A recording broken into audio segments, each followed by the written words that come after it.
Today, the FOMC raised our policy interest rate by 75 basis points, and we continue to anticipate that ongoing increases will be appropriate. We are moving our policy stance purposefully to a level that will be sufficiently restrictive to return inflation to 2%. In addition, we're continuing the process of significantly reducing the size of our balance sheet.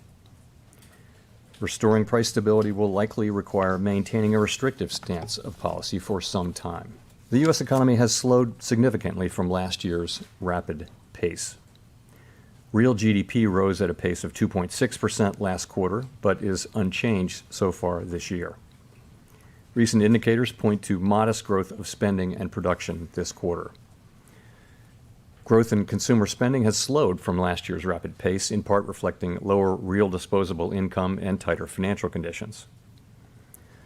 Financial conditions have tightened significantly in response to our policy actions, and we are seeing the effects on demand in the most interest rate sensitive sectors of the economy, such as housing.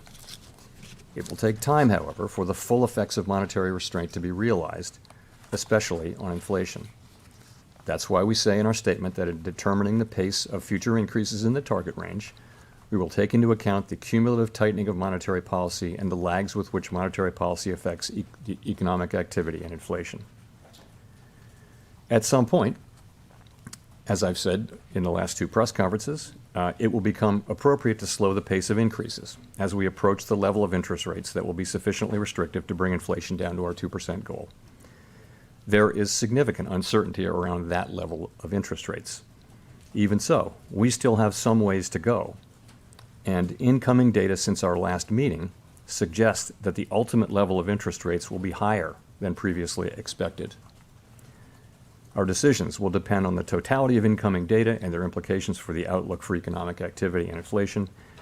We will continue to make our decisions meeting by meeting and communicate our thinking as clearly as possible.